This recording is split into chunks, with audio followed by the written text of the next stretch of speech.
UGC ने UGC regulation for promotion of equity in higher education के regulations को notify कर दिया है। रेगुलेशन ये कहते हैं कि अब हायर एजुकेशन में विश्वविद्यालयों में भेदभाव करना गलत होगा, उसके खिलाफ कार्रवाई की जाएगी। और आप जानते हैं क्या हो रहा है?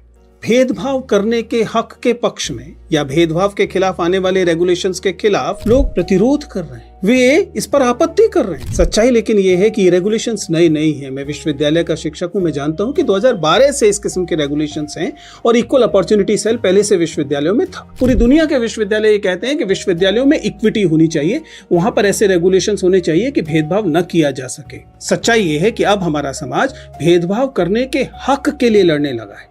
यूजीसी के आंकड़े देखें तो बताते हैं कि यूजीसी खुद कह रहा है कि 118% बढ़े हैं डिस्क्रिमिनेशन की जो शिकायतें हैं वो। इसका मतलब कि डिस्क्रिमिनेशन इन हायर एजुकेशन में होता है। कौन नहीं जानता, हम जानते हैं। आईआईटी की स्टडी से आप पहले से परिचित हैं कि जाति देखकर अंक दिए जाते हैं, मेडिकल कॉलेजेस में जाति देखकर भेदभाव होता है, यूनिवर्सिटीज में जाति देखकर भेदभाव होता है और अन्य पहचानों के आधार पर भी भेदभाव होता है। इसलिए वास्तव में इस देश को समतापूर्ण बनाने के लिए स्वाभाविक है, इस बात की जरूरत थी कि रेगुलेशंस आए।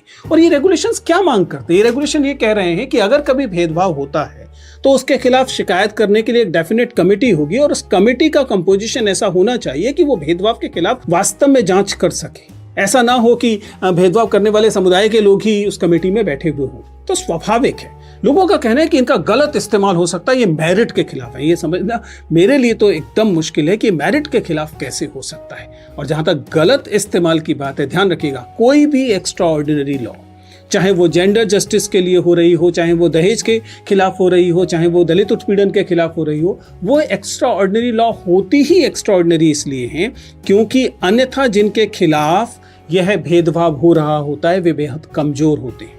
हमारे विश्वविद्यालयों में दलित समुदाय के शिक्षक और विद्यार्थी अभी कमजोर स्थिति में हैं। अगर उन्हें अतिरिक्त ताकत नहीं दी जाएगी तो ये भेदभाव लगातार बढ़ते रहेंगे। इसलिए मुझे लगता है कि हम तमाम लोगों को, ठीक तरीके से सोचने वाले लोगों को, इन रेगुलेशंस का समर्थन करना चाहिए और वे लोग जो इसके खिलाफ प्रतिरोध कर रहे हैं उन्हें समझना चाहिए कि देश संविधान से चलेगा। अगर देश संविधान से चलेगा तो भेदभाव जो है वो एक बुरी चीज की तरह ही पहचाना जाएगा, पहचाना जाना चाहिए।